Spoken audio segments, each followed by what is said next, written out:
You're free to start at any time. Sounds great. Yeah, we'll go ahead and kick it off here. So we're going to do a couple intros for you all. First of all, thank you for registering to be here with us today for this Shoot a Short workshop done in partnership with our friends at the Consortium of Universities for the Advancement of Hydrologic Science. Their executive director, Jared Bales, is going to kick us off here at the start to tell you a little bit about Quasi and our partnership together in putting this on, and our partnership with specifically the Critical Zone Collaborative Network community and our history there. Then we're going to jump into another quick intro by Mark Ferguson on behalf of the Global Institute for Water Security. And I will speak a little bit on our film festival and upcoming dates and deadlines that you might want to keep in mind. And then we will kick it off to Adrienne and her team to really get into the meat of what we're here to do today, which is to talk about sharing your research using the power of film to do so and giving you all the tips, tricks, tools to make a compelling film about your work. So thanks so much again for being here. And Jared, we'll kick it off with you. Yeah, thanks, Aaron. We're really pleased with this partnership with the Global Institute. I think we had around 150 registrants, and so I hope we get that many people here. Looks like we're closing in on that number, so that's great. So as Aaron said, Quasi is a consortium of universities for the advancement of hydrologic science. We have about 130 member institutions, and I'm pleased to say that University of Saskatchewan is one of our members, and so that's great. Quasi was formed 20 years ago in June this year, so we're celebrating our 20th anniversary. Hydrology as a science is relatively young. Hydrology, water studies were often in geology departments or in civil engineering departments at the university. So hydrology is relatively young, and Quasi was organized to support that community. These kinds of events are examples of the community efforts that we've done supporting water science across the world, really. So Quasi and ELTA have been in partnership since 2012. So the first ELTA event that Quasi hosted was in 2012.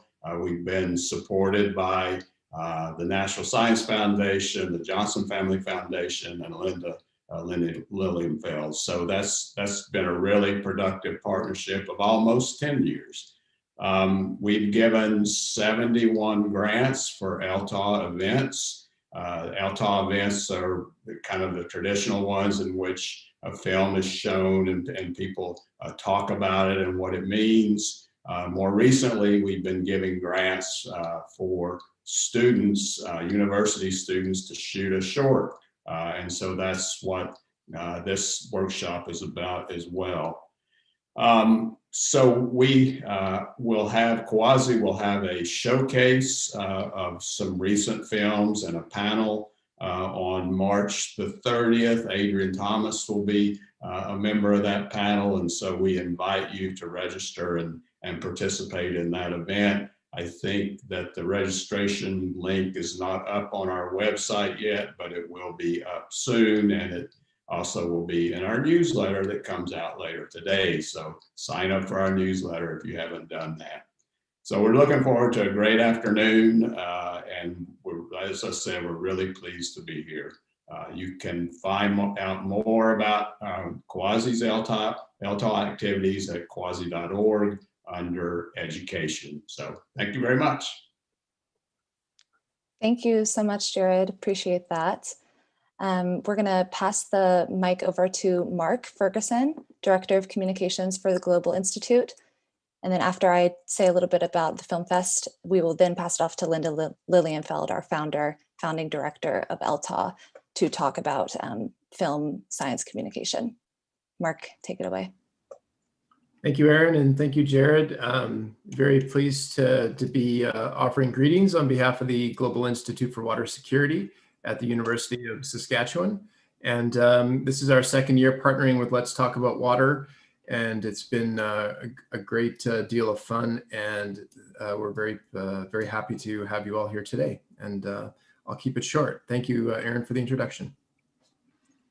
Absolutely. So if you all have been following us on social media, Let's Talk About Water, or keeping in touch with us via our newsletter or our website, hopefully you've seen that we are in our second season of our film festival.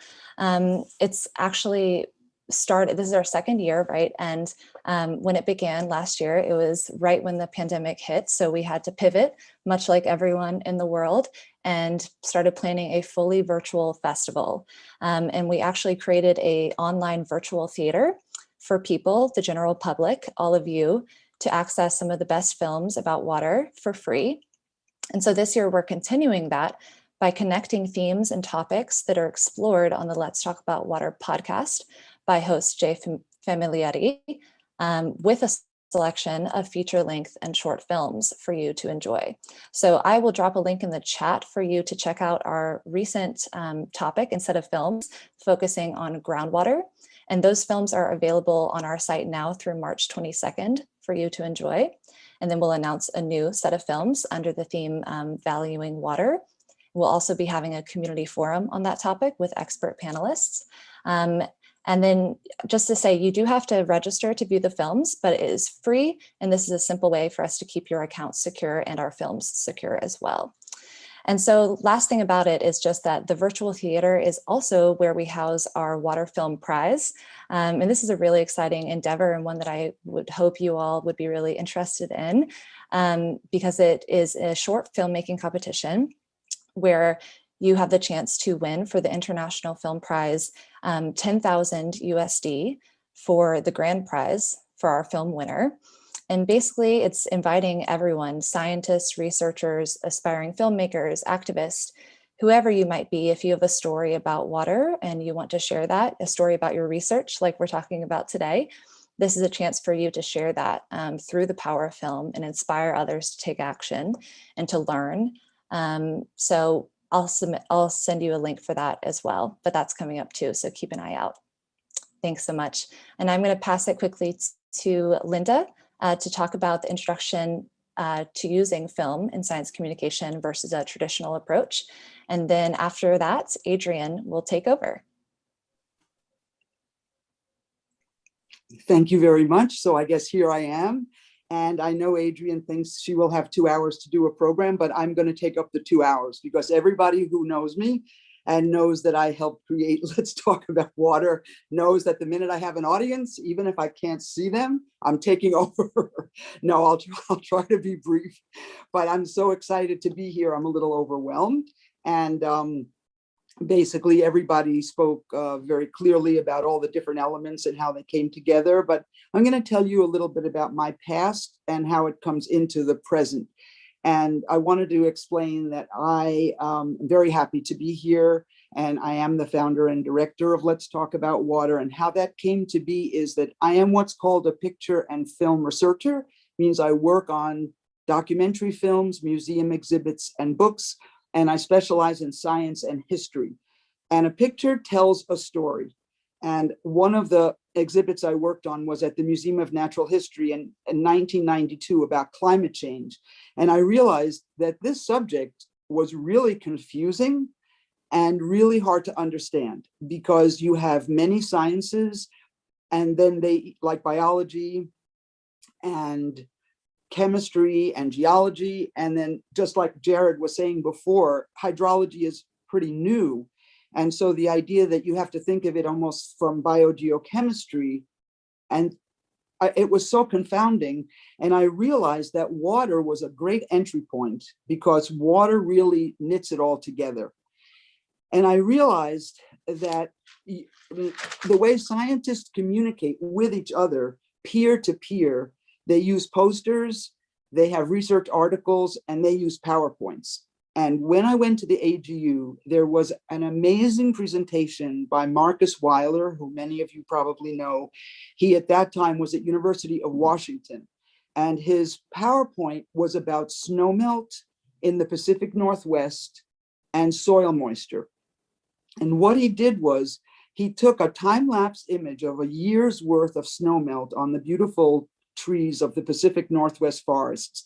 And he showed you over time the snowmelt falling, collecting, and then passing into water.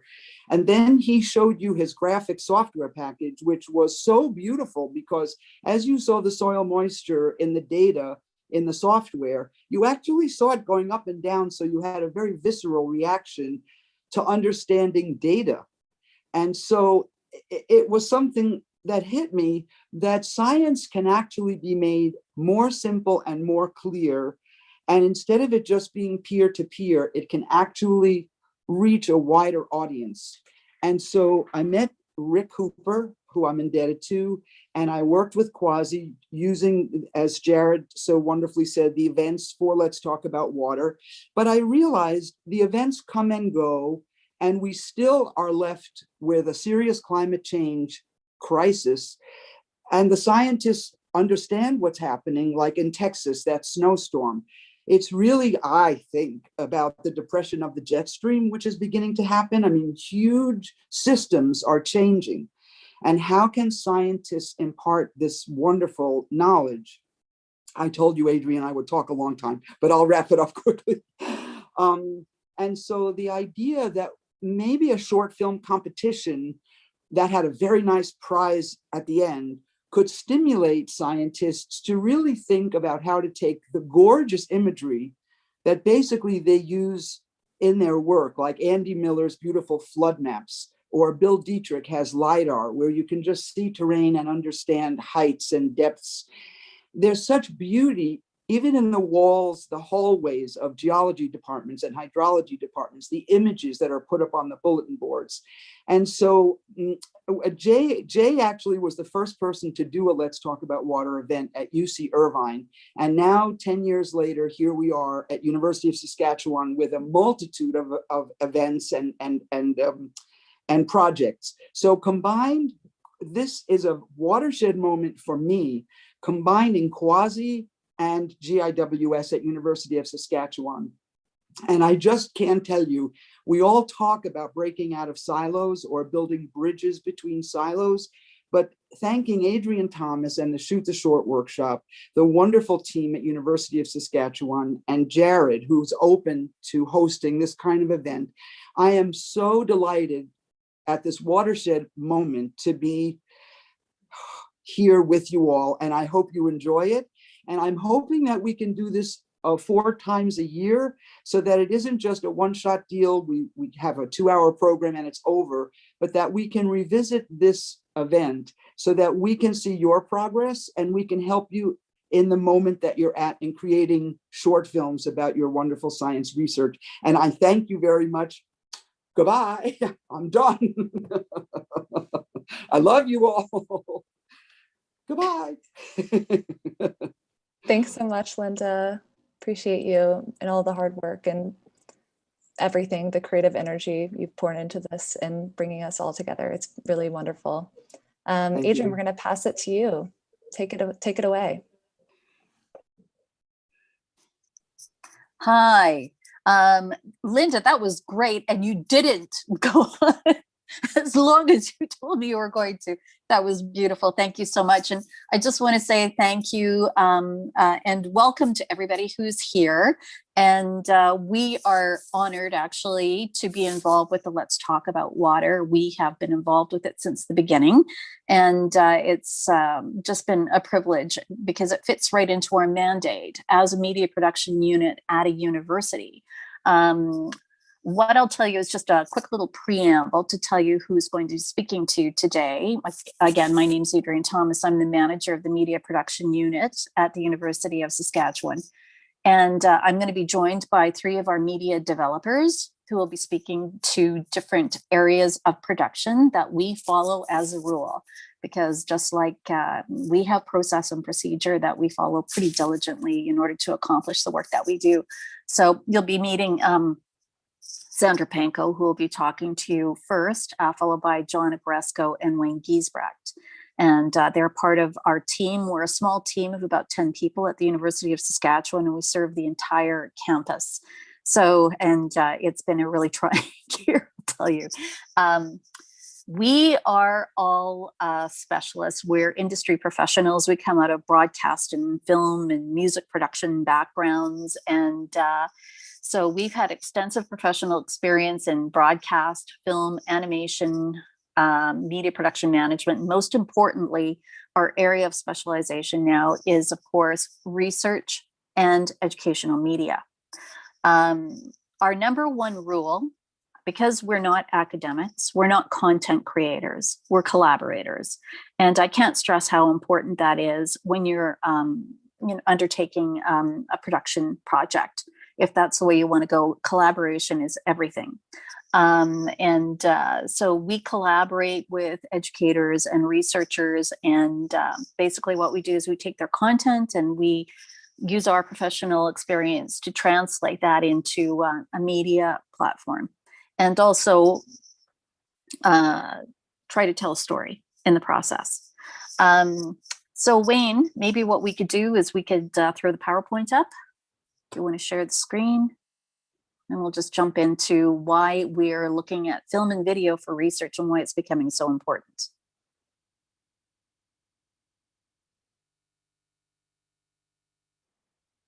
So we can just jump to the next one here. Oh, sorry, you've gone a little bit further ahead. If you could take it back one slide. There we go. So basically what we do at the university to support research is we create a number of different relevant resources. And our purpose, of course, is to engage other researchers, stakeholders, and now more and more so communities. So it can take form, as you see here, from anything from a video abstract to visualized experiments to short and full documentary production. When we talk about how, basically, just to take a step back too, we've been involved with the Global Institute for Water Security and Global Water Futures right from the very beginning. And our relationship started with by our team going out in the field with their research teams, traveling throughout the Saskatchewan River Basin, which is obviously a vast territory, capturing the work that they were doing and then collaborating with them to tell the story of water in this region, why it's important, what it's doing, how it's impacting every aspect of our lives, obviously. And so this relationship has evolved into our involvement with Let's Talk About Water. So why do we need to think about film and video for research? So the old saying used to be, what, publish or perish? And so now I've heard some people say you have to do video or vanish, which is, I don't know, I'm sure a lot of people have opinions about that.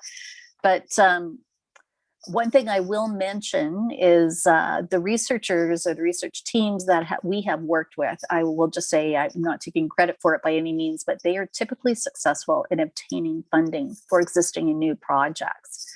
Video is increasingly becoming an essential tool, even a requirement in knowledge mobilization. It provides transparency. It's obviously can be used in education, and more so we're seeing used for advocacy and even activism. So we're going to talk a little bit later about different filmmaking approaches that can be used to accomplish these different goals. But I will say that it all does sort of hinge on telling a story.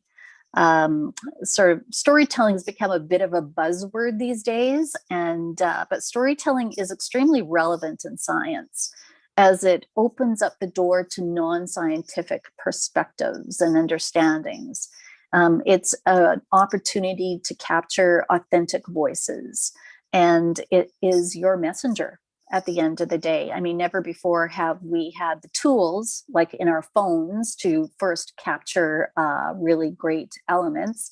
And but all of these platforms that exist where you can instantly reach an audience all across the planet, it's just absolutely mind-boggling. And never before has there been an opportunity like this to sort of share that message. Also, the really important thing about trying to tell a story is that stories leave impressions. Facts can be, and often are, memorized, but stories just imprint themselves upon us and they remain there. It's an incredible thing, really, a good story. Let's put it that way. So we could skip to the next slide there, Wayne. So the way that this workshop will work is this is very much an introduction to best practices for video capture and packaging to tell your story. We are focusing on personal devices throughout this. However, some of you, we always do these workshops and people have varying degrees of experience, obviously. A lot of people use DSLRs, there's all sorts of really great prosumer cameras out there right now. But the principles of this remain the same, the basic tools and approaches that we're going to talk about. So with that in mind, we'll be talking about the different stages of production, which is our process that we follow all the time, starting with development, pre-production, production, and post-production. These are our rules that we follow. They're pretty basic on the face of it, but just to talk a little bit more about this and the process of getting started and how you sort of decide how you're going to approach your project, I'm going to turn it over to my colleague, Sandra Panko. And between each one of these sections, we will try and pause, depending on time, to sort of address any questions you might have. But certainly at the end, we'll try and get to as many questions as we can. So, Sandra? All right. Hello, everyone. We're very happy to be here today. So we're going to take you through the process that we typically follow. Everyone has their own process, but again, these are good starting points for you to consider when you start creating your own films. So building on ideas, useful tools. Development, which is the first phase of production we're addressing today. Development typically involves coming up with a concept, developing your story idea, which goes through a process of synopsis, outline, and treatment, writing a script, developing a budget, securing financing, and assembling a team. And of course, the securing of financing, in the filmmaking world, that's all done before anything gets started. For research projects, that has its own timeline as well. All right, Wayne. So let's talk about the very first basic and fundamental bit. It's your story. It's your synopsis. The synopsis is a useful tool in summarizing the content of the message or the film. It should state briefly who, what, and how. So 2 to 4 sentences, whose story it is, what the problem is, and how they will navigate the problem. And in the sample that we're going to be seeing in a little while, the synopsis would read, if you can just look at this going forward, a story of a former sailor who misses the sea. He shares a somber warning that nothing in life is guaranteed. So that's an example of a really concise synopsis, and often it's used to describe your film. So if you look on any of the films that are featured on the Let's Talk About Water site, they all have a really brief synopsis, and that's a part of your submission. You want to explain very briefly what your story is about. So once you have that kind of figured out, you're moving on to the first bringing together of ideas, and it's really sketching at this time, and we're looking at an outline, which you're all familiar with. The outline will define the story and the structure of the proposed film, making clear how the story will be told, and it'll break down the sections or the acts of a film. And one way that I've done television series on science, I start on recipe cards. My outlines are usually pasted all over a wall on recipe cards, and those recipe cards kind of start breaking down the acts, and then they just build themselves out from there. But everything I do starts on a sticky note or on a recipe card, and it goes from there. And that's my process. I find it pretty helpful. And then moving on, once you have the outline kind of pulled together, you start building out more information from that outline. So you start adding layers into those recipe cards. The treatment will show how the story is told. Okay, so it's all about how. You've got the story, you know what it's going to be about. How are you telling that story now? It expands on the outline. From here, you're developing the elements that will be used to define the film. So how are you going to do that? Are you using narration? Are you using stock footage? Are you using original footage? Are you going out to capture footage? Are you doing interviews? And will you include photos or animation? So it's all about what devices you'll use. In there, you know, audio is a big part of it too. If there's going to be soundscape. And once you have the treatment, you're moving on. So we're going to move into getting started, a bit about plot, storyline, and narrative. And I think this is where we're going to play Life Without Guarantees for you all.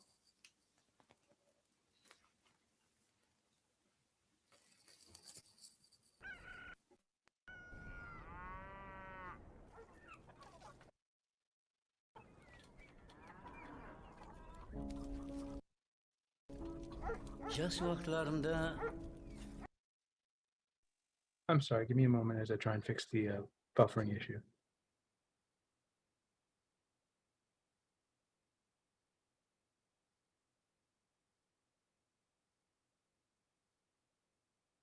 kemikimiz azam menen yerte turup tengizin boyuna keter edik. Mene 60 yıl bolup kalpta. Osu sorry. adette I'm going to stop it for a moment. Is it possible? I don't know what's going on with the site at this time. Everything else is working. If you just give me a moment, I'll try and fix that.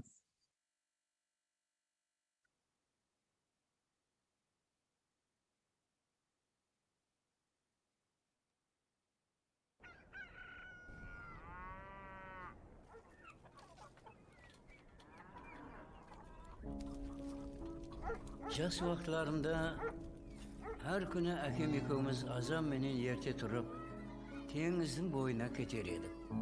Mene 60 yıl bolup kalpta. Osu adette yeli geçekem terk etmedim. Şuuldagan tolkunların tasqa orulup suudun köpürüğü insanga bir tekrar lezzet bağışlaydı.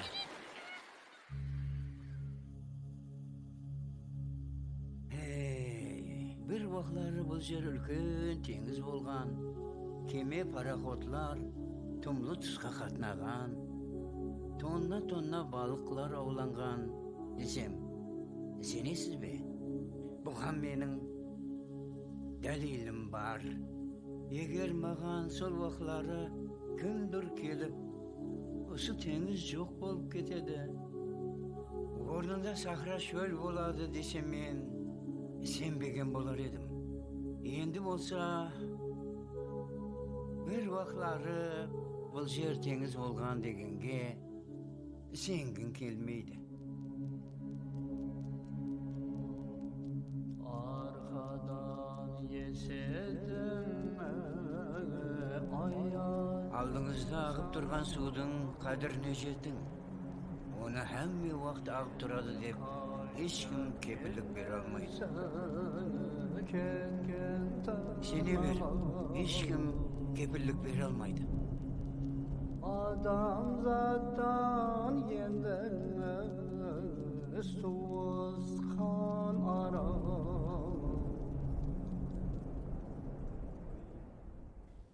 Okay, thank you. That's fantastic.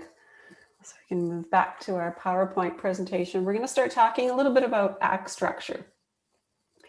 So we're going to talk about your standard 3-act structure and how it kind of applies to the film that we've just watched. So this is pretty typical. A 3-act structure in filmmaking is typical. Act 1 is usually the first quarter of the film. Act 2 is the middle of the film, and Act 3 is the last quarter of the film. Certainly, filmmakers are mucking about with that a little bit. You know, some throw it in the trash and create their own structure. A really good example right now on, I think it's Netflix or Prime, it's called Tell Me Your Secrets. And the scene sets up with the two main characters talking across a glass in a prison cell, and you're left with a lot of questions. So there's just this opening scene, and then we jump back into present. And throughout this whole storytelling, there's a jump from present to past to, it's really, really distorting, but it all clearly comes together well. But typically we look at, you know, the 3-act structure, and it's easily identifiable in 90% of all films. In this particular film that we just watched, you could look at Act 1 as being the story of him and his father, telling that they've been going to this sea for 60 years and watching it every morning, watching the waves crash on the rocks. The music is a little more upbeat at that time. You've got a lot of other devices coming into play to kind of set that story up. You've got changes in music. You've got background elements such as the sound of the sea. You've got the seagulls. You've just got more of an upbeat sort of setting up of things. And then we hit Act 2, music changes dramatically. So does his tone, so does the ambient sound, everything about it changes. So that's a good half of the entire piece. You know, he says, can you believe it? I wouldn't have, but I have evidence. And he tells a story of kind of what has happened here. And then again, we break into Act 3, and we've got the last quarter of the film where it's 30 seconds of this 2 minutes. Again, it's pretty indicative of the structure. And he says, you know, there's no guarantees. You know, let's be careful here. So that is kind of what we're looking at with that 3-act structure. Introduction. The setup is usually Act 1, beginning into the journey, your hero's journey, which takes place mostly in Act 2. You see a rise in the action. And then there's this crescendo of tension or action that takes place at the end of Act 2. And then Act 3 is all about the resolution, the takeaway, the tales, the stories learned, whatever it is. So this is a really good way to start. So when you go back to your outline that we talked about briefly, this is where I start. I break everything down from my Act 1, Act 2, Act 3. I just start doodling. That's where everything starts, is knowing what a structure should look like and what you need to accomplish within those acts as well. And then you can build everything out from here. All right, and next.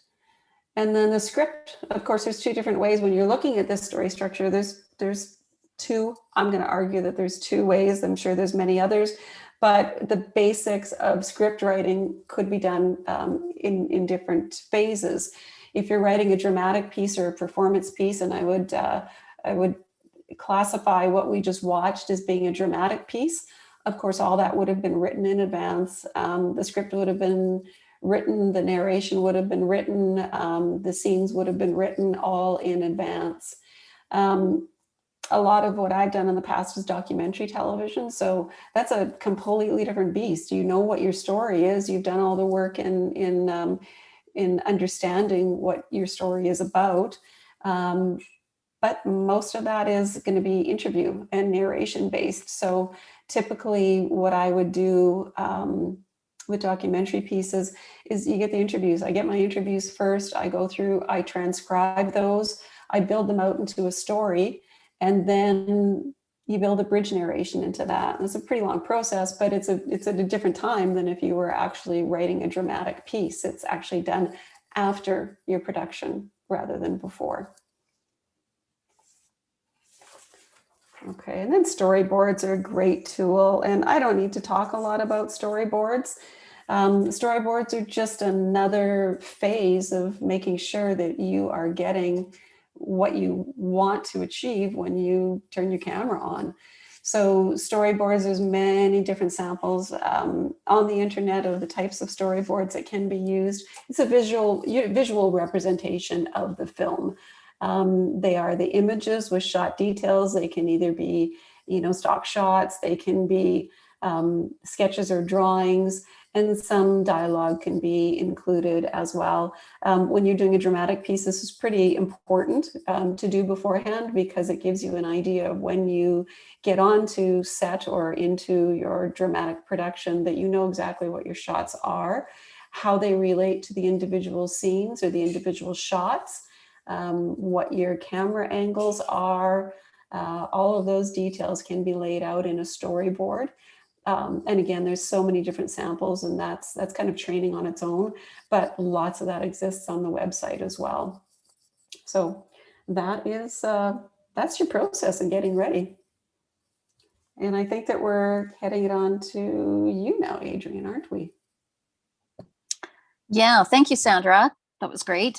So we're just going to talk a little bit about storytelling approaches, because of course there's, when we start talking about film, there's a variety of different types of film. I mean, and so as Sandra was talking about with the development in the early part of your production, when you're deciding what sort of approach you're going to use, a lot of what we do and what I'll focus on a little bit more here is factual programming or factual film or docs or mini docs. I guess if you're doing the 2-minute piece for Let's Talk About Water, we talk about mini docs.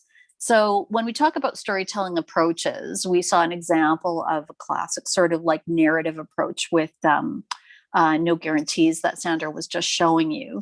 And other things that we could do that you could do within the 2-minute piece, say for, again, talking about Let's Talk About Water, we do this sometimes too, or visualized experiments, which is something that I've always hoping that we see more from the Youth Prize entrants that we have coming in. But more often, and probably what you would be looking at, is the informational, factual, or documentary type piece, where you're talking about, a research project that you're involved in, and you're trying to demonstrate how you're going about it, how you gathered information or data, and also what the outcomes might be. But there's a lot of different ways of doing that in and of itself. And I'd like to, Sean, if we could show one more example. I want to show just a short film from Let's Talk About Water last year called Private Waters, which is a really great example, I think, of what I call a mini doc. Finito, ¿verdad? Es un derecho, no una mercancía. Que debe de ser tutelado en un sistema de protección social. Hay varios pozos que están haciendo broqueles y se está acabando siempre el agua. Primero, que vaya a ver las microcuencas, cómo se están secando, producto del montón de permisos que les están dando a las empresas constructoras, porque ahí va a encontrar la raíz del problema. El agua de mala calidad, el agua chuca, para tener una justificación de privatizar.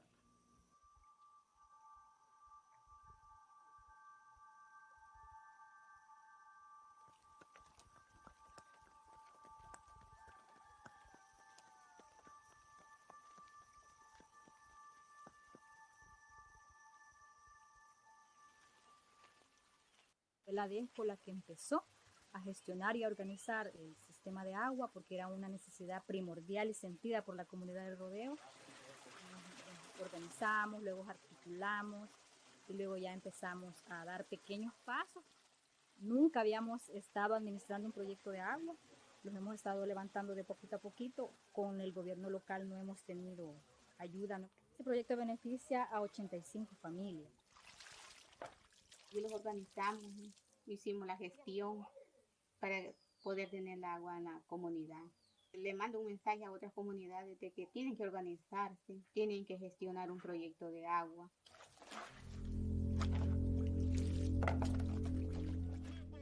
Seguiremos en la lucha, denunciando los abusos y peleando por tener un instrumento legal que nos permita defender el bien común que es el agua.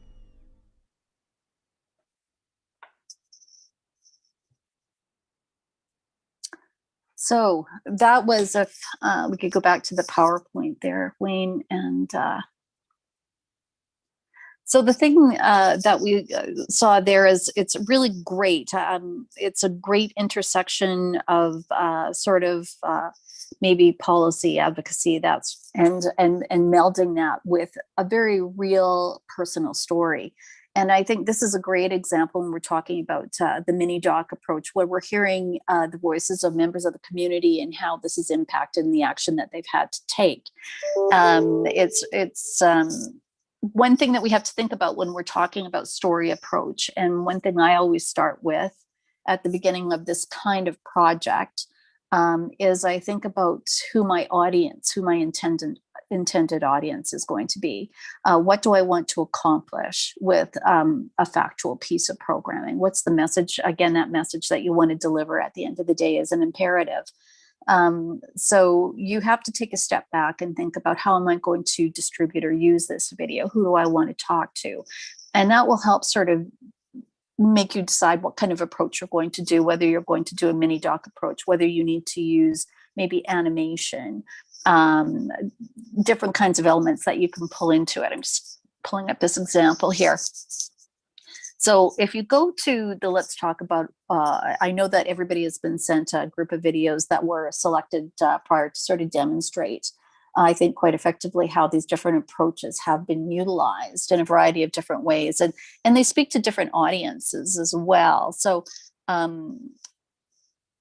we have some examples on the website, such as 92%, which is kind of interesting. It's an infographic because it allows you to sort of pull data into your story and make it engaging and informative. Beach Day is really fun. It's actually a music video, but it speaks to the crisis in Flint. And Water Day Zero is a great example of research modeling. One thing I'll go back and I'll just tell you, when we first started working with the Global Institute for Water Security, of course, the research team would be very excited about this data that they pulled together, and they would want, the 10-minute video about data. And we were going, yeah, well, it depends on who's watching this. If it's other researchers, yeah, they'll get excited about it. They're going to enjoy that. But if you're going to be sending this out to stakeholders, people who are interested in policy, communities, that sort of thing, there has to be another level of engagement there that we have to take a look at. So it's always interesting making data sexy. I'll just say that. But if you can do it well, good for you. Mountains, Water Towers of the World is another really nice piece that sort of, again, has a number of different audiences that it appeals to. And then we have a couple of different examples too of very artistic and impressionistic sort of approaches to stories about water, which again have an audience and are very impactful. So when you're thinking about creating your film, as Sandra said, there's a lot of things that you have to go through that process of sort of determining, how you're going to go about it. And, but also I think about your audience, think about who you need to talk to, and think about what you want them to walk away from after watching, whether it's a long form or short form, whatever it may be. What sort of message do you want to leave impressed upon them at the end? And then you take a step back, and I always start there, work backwards. So I guess we'll find out if we have any questions at this point. Not sure how we access those.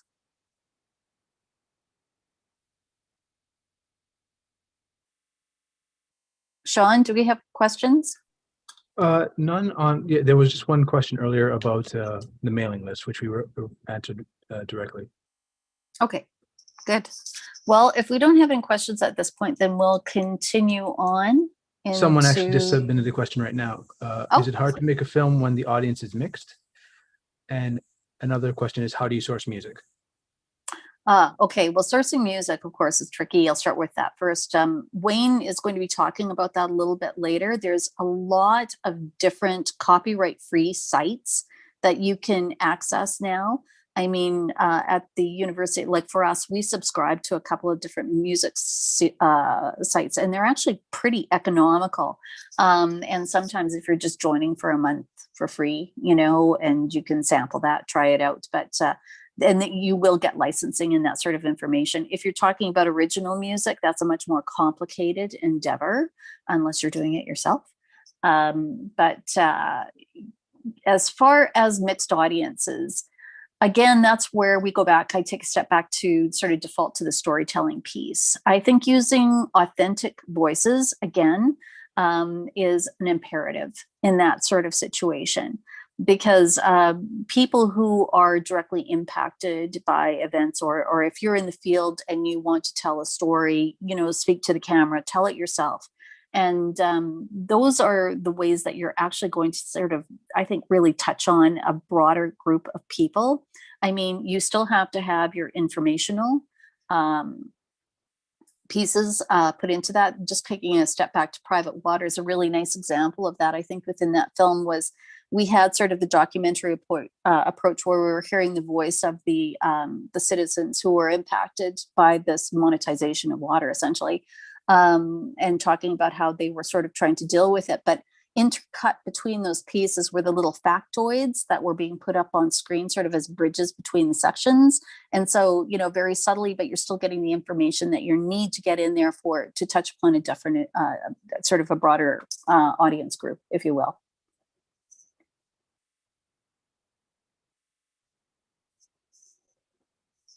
Okay, so we will jump into pre-production. Sandra? All right, so pre-production is, you know what your story is now. You're going to start planning your production, and planning is so important no matter how little you think your piece is, or how simple you believe your production is going to be. There's always planning that needs to take place beforehand.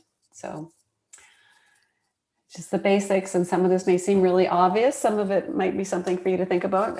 Plan, schedule, and gather your equipment. That's what happens in the pre-production stage. So some of those details are, where will you film? What time and when will you film? How long will you be at each location? Make sure you get permissions. Don't assume that you can just take a camera down the street and gather footage. Make sure that you have your permissions for locations that you're in. Let people know that you're going to be there if you're going to be impacting anyone in any way. Do you have your equipment, which is what we're about to talk about in detail, about what that equipment is, how it should be prepared and used. If it's a dramatic piece, do you have all your props? Do you have your wardrobe? Is everything been pre-arranged, pre-planned, and ready to go? And are you prepared if you're doing interviews? And we're going to talk a little bit more in detail about interviews in the next little while. And are your actors prepared? If it's a dramatic piece, make sure that you spend plenty of time to do rehearsals and such. Other things, if you're shooting outside, take a look, know what your weather is going to be like, know how much sun you have in the day. There's a lot to consider when you are shooting outside. When we talk a little bit about permissions, make sure that you're not shooting people that are identifiable, that are not going to be that will appear in the piece. So really take a look at your locations. It's really important. Make sure your equipment and everything you need is ready to go, and make sure that you have a schedule and a plan. So again, it's all really obvious stuff. And on to the next slide. Okay, equipment, keeping it simple and accessible. And I believe that this is where we get to hand it off to John.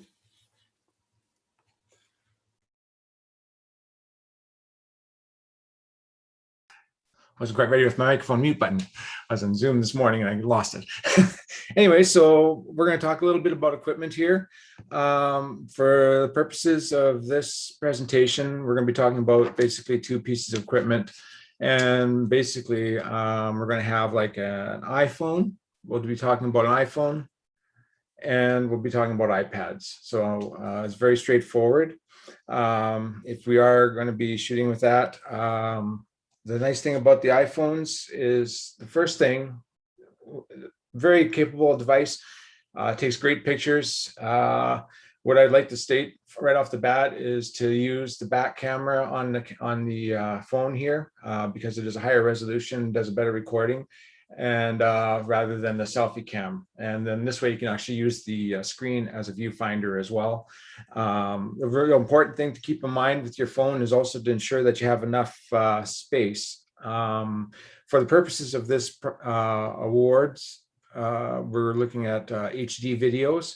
And you're going to, even though the phone does record HD video, it does compress the video somewhat versus a video camera.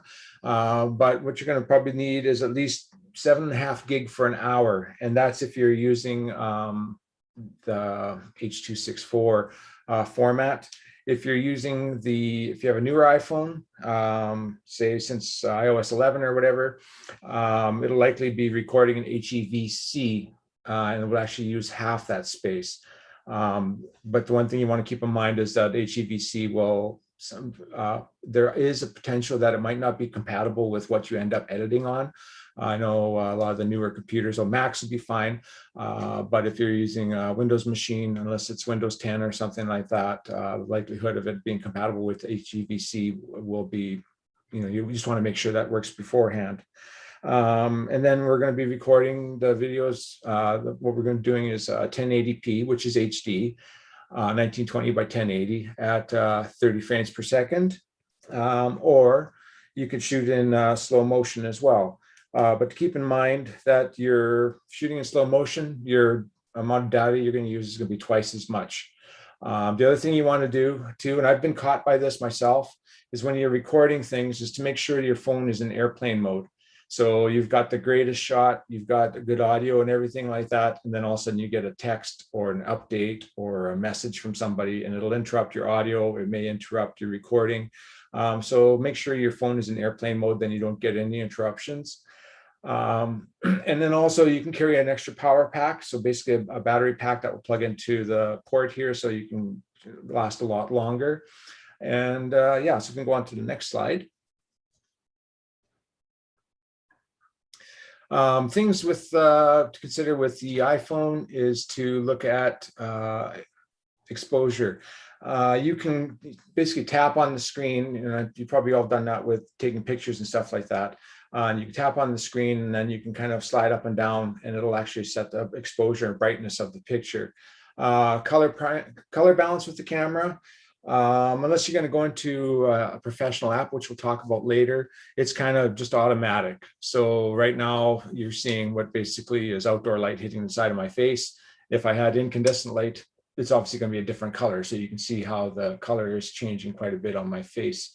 Ultimately, the best way to do footage and to get the nicest pictures to be outside, because you have just beautiful light outside, and if it's a little overcast, then that'll use that to your advantage. You want to stay out of harsh light, otherwise you're going to run into what you're seeing on my face. Is basically the one side of my face is really lit and the other side is in shadow, unless that's a dramatic type effect that you're going for. Go to the next slide. So we'll talk a little bit about iPhone in this case, because that's what I have as an example. Like I had mentioned, you can use the recording within the iPhone itself. It does an excellent job right out of the box for recording video and things like that.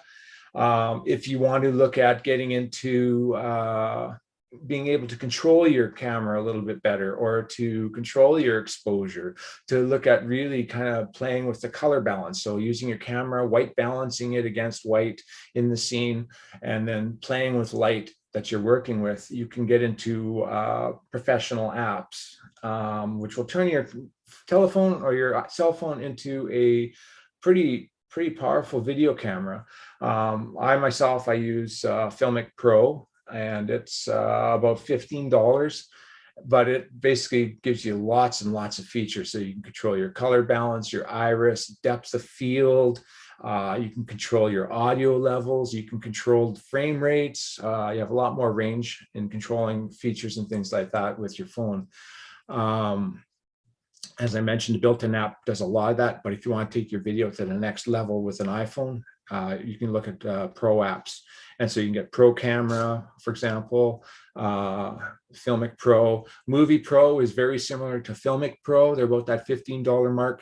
And then things like hyperlapse and stop motion, if you want to do that, there's a lot of apps for that. And you can actually do some of that within the camera as well.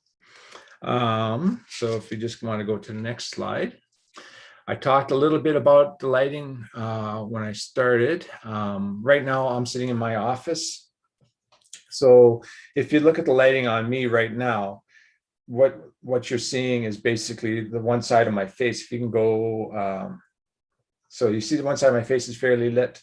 There's a lot of daylight coming in. Daylight, like I said, is really, really nice for shooting with, but you want to make sure that you're not shooting your subject kind of outside against the dark window. So if you had someone sitting over here, you're going to be basically shooting them in darkness like that picture on the screen. It works great if you're looking at trying to conceal someone's identity, if they're talking about something that they don't want to be identified or associated with, but they're wanting to speak out. that might be an effect you're looking for. But if it's just someone in an interview, you definitely don't want to have a bright light source behind them. And similarly, like I had mentioned, if you look at the slide with the kids there, you're getting a lot of conflicting lights.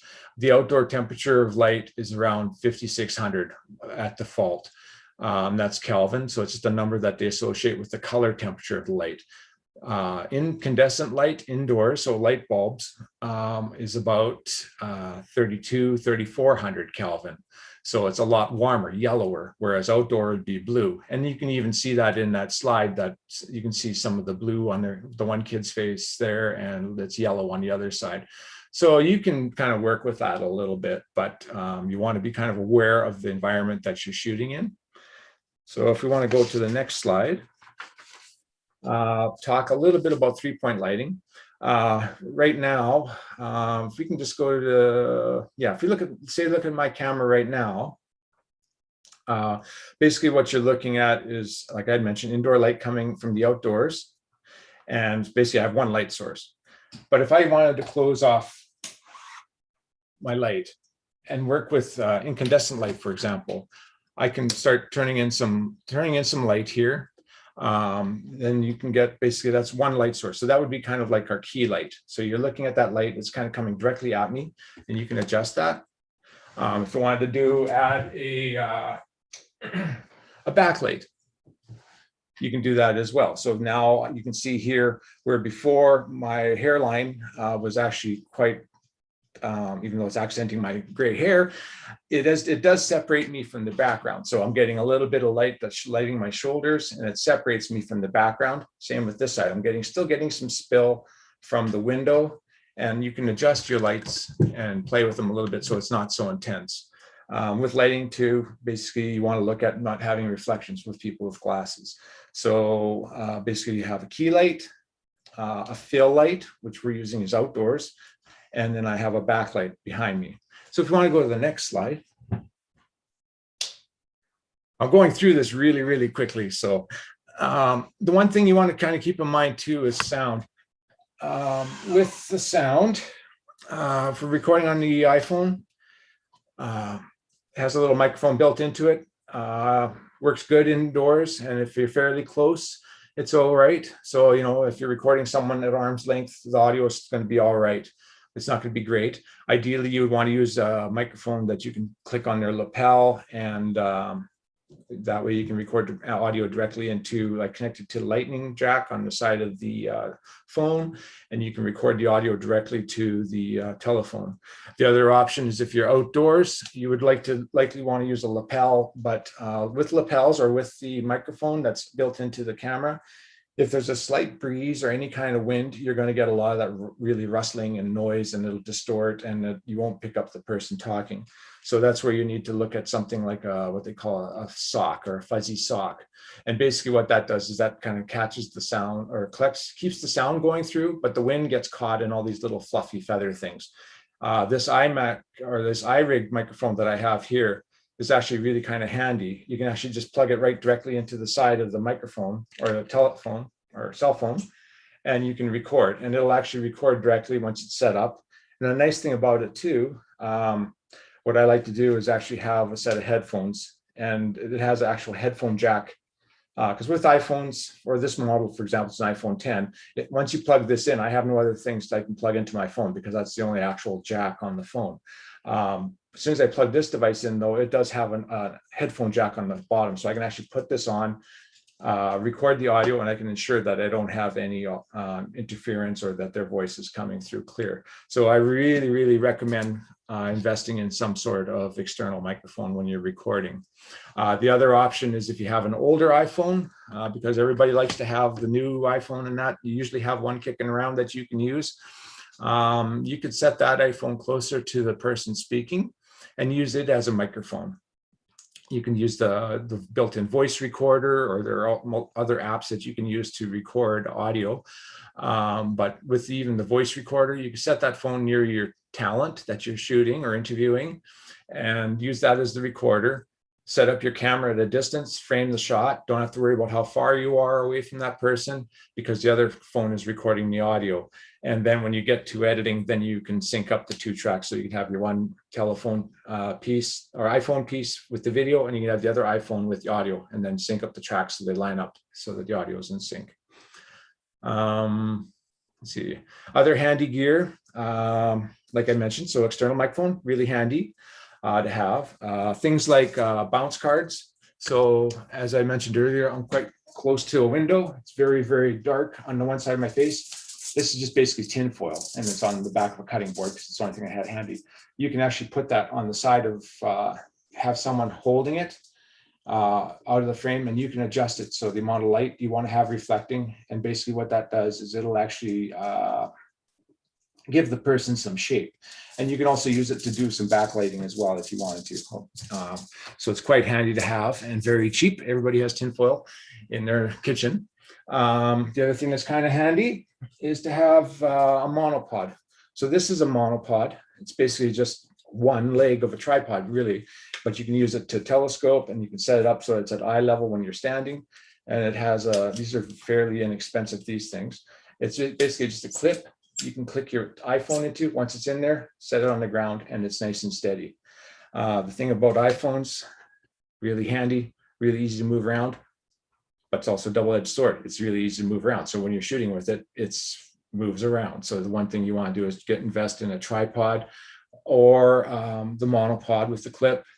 Or the other option is to use simply, like in the picture you see there, is basically those buffalo clips that's used for holding documents together. You can create basically a leg set for them, click the phone into it carefully, and then start recording, set the phone down, don't touch it, let it record, get your framing, and then you'll have nice steady shots as long as the phone is on a steady surface. So then I guess now we can kind of turn it over to some questions. If anybody has any questions about gear.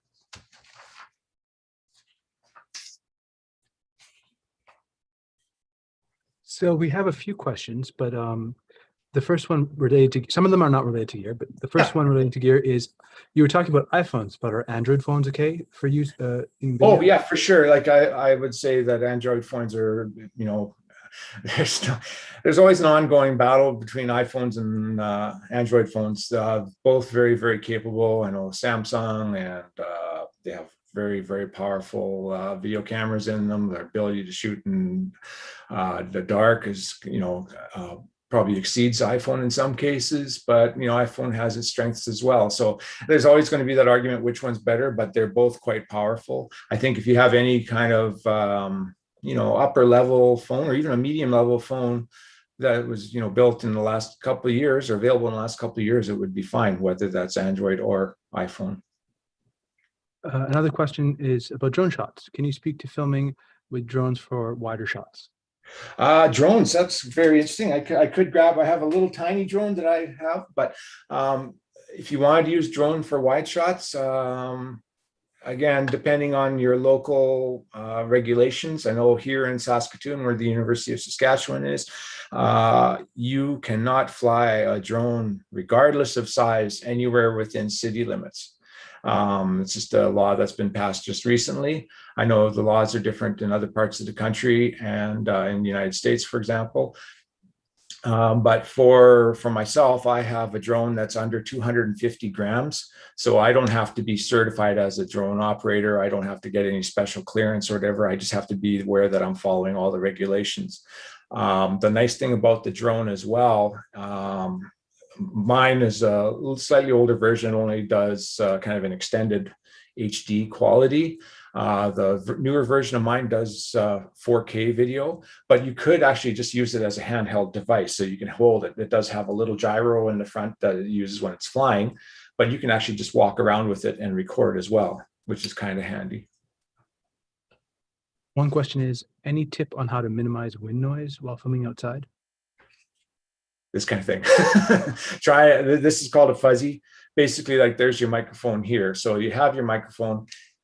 This would give you the same audio noise and rumbling and rustling of sounds of wind that you would get from using your microphone on your camera. What this does, if you get this, you basically have your microphone goes inside of it. And once that's inside, you'd be amazed how much you could have, like a 50-kilometer-an-hour wind outside, and it'd be impossible to shoot in normal conditions with your iPhone. But if you have an external microphone, you could put a fuzzy sock on top of it, click it into the iPhone, and use it that way. The unfortunate part, you could try and rig up something with an iPhone to muzzle the sound from the wind. You could get into a situation where you might want to try.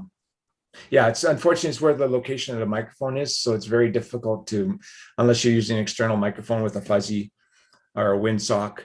It's almost impossible to kind of eliminate sounds with the iPhone. I would suggest trying to find a sheltered spot. So if you're beside a building or something, I always prefer shooting more in the shade rather than out in the field somewhere in wide open, because that way you can find a little shelter from the wind. So wherever you can't feel the wind, that's probably the best bet for you. This one's about wireless microphones. Is there any particular wireless microphone that you recommend? And if so, what brand? There's a number of them. I think you can basically go onto Google and look at them. I know that we've done a lot of work with the Rode mics. It's RHODE mics. And Wayne, if you want to pipe in a bit here too, maybe this is more kind of up your alley here with respect to microphones that can be used with iPhones in the field. Sure, I'll jump in a little. Yeah, you mentioned the Rode mic, and those are kind of our favorites in that sort of affordable professional level. They make great microphones, but they're also not, the price isn't going to break the bank. That being said, for lapel mics, I know one of our techs, good old Amazon, he did a little searching around, and he found a great little lapel clip-on mic that isn't a wireless mic, but it's got a long wire on it, and he paid like $25 for it. So there are some good options out there.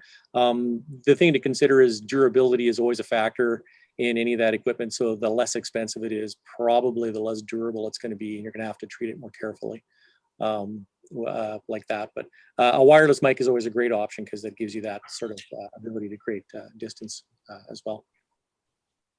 So we have a set of questions that focus around sensitive topics or sensitive subjects and subject rights. Would now be a good time to broach that? Or if not, we have a software question if you want to keep on the equipment theme. Adrian? I think we're going to talk at the very end about clearances and that sort of thing. So maybe we'll leave it to the end of the presentation. It'll be more in context, I think. So we'll stick to equipment right now. Oh, sure.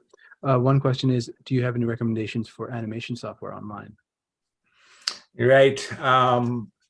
Not off the top of my head, and I meant to do some searching again before I started because I got the question last time and then I couldn't really think of it. Wayne, do you have any ideas as far as kind of animation software that's available online?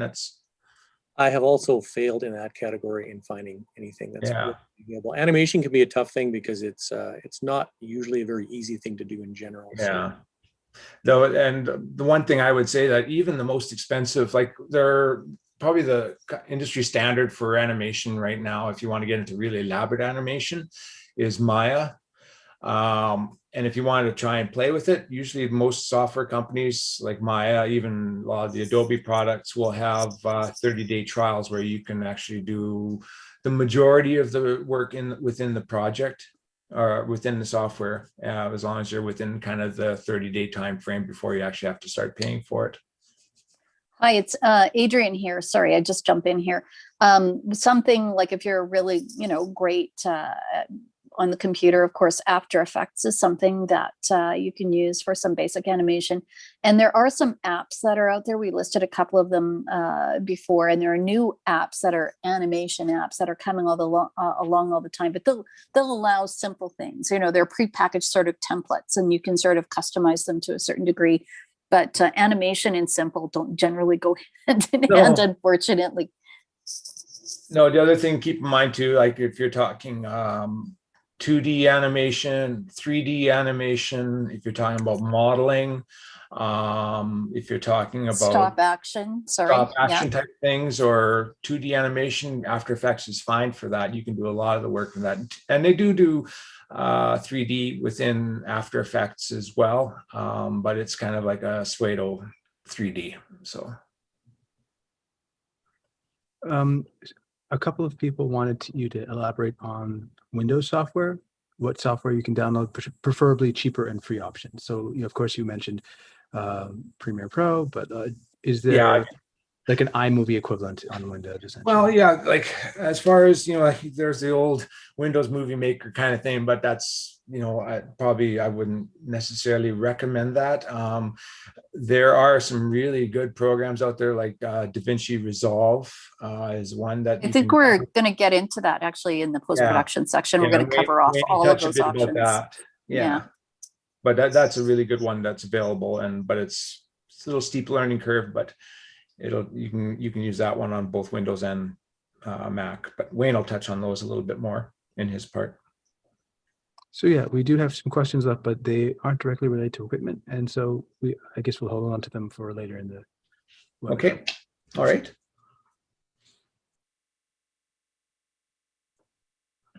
Okay, so now we'll talk a bit about production. So basically we've been talking about a bit of gear and getting those things together. Now we'll move on to a bit of a glossary primer. So things like when you're starting to plan, Sandra talking about putting together your story and figuring out things, then you need visuals to support your story. The main subject of your story. Say if you're interviewing someone that's talking about a project or some research that they're doing, that would be what we consider your A role. In this case, that would be interviews. And so we would have your interviewed subject that basically sitting in a chair talking, and you're asking them questions. They kind of respond to the questions. You use those questions within your video to tell your story. Of course, you don't want to have too much talking head. Talking head is kind of typically what A-roll is.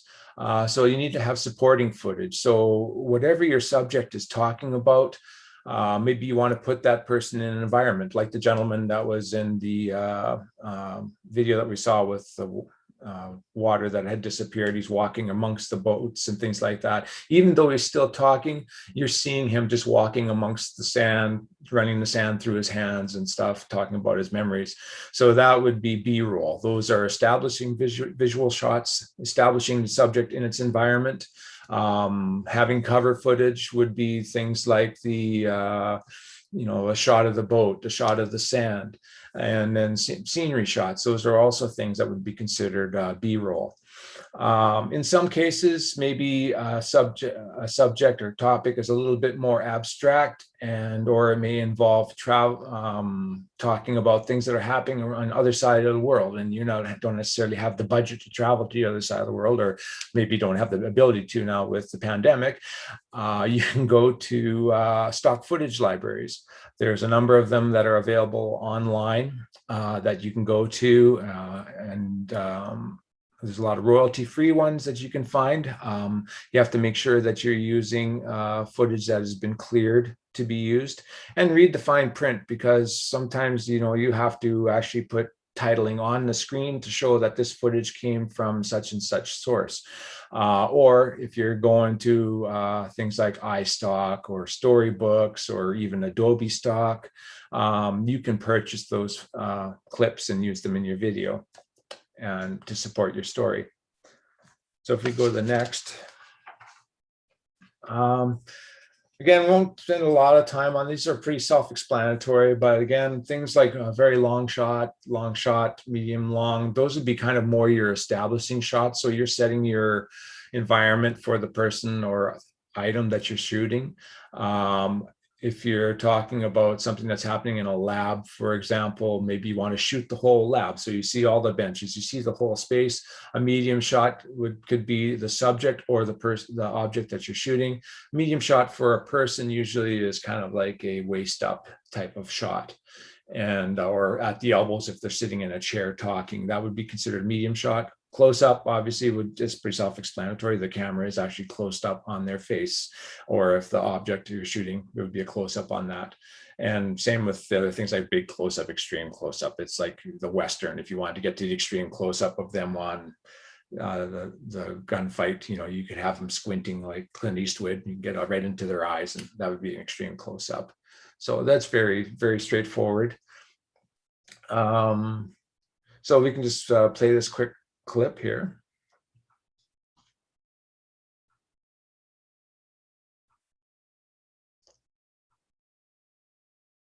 So just kind of going through some of the different shots here. So this would be kind of like an establishing shot. There's your close-up. There's another close-up on the hands. So the thing you want to look at is setting the environment, showing the place where you're shooting. So you want to give the viewer can't necessarily be at that location. So you want to establish the location. You have a nice wide shot of them walking along the path there. It kind of gives them a sense of place of where they are. You can have a trucking shot or follow your subject along. I personally try to limit movement where possible, unless obviously you need to have that dramatic shot where someone's being chased down a corridor or something like that. So as you do your video, you want to make sure that, there's your Clint Eastwood right there. So, medium close up and extreme close up, and then you can get right into the eyes if they wanted to as well. There you go. I didn't think they would, but I can't remember this clip. So, the infamous salt shaker shot, you want to make sure you don't miss that one. Jump cuts are where you jump from one scene to another. So that's a jump shot. Usually you want to have some shot placed in between there so that you don't have those jump cuts, because then it looks kind of like a mistake or an edit that shouldn't be there.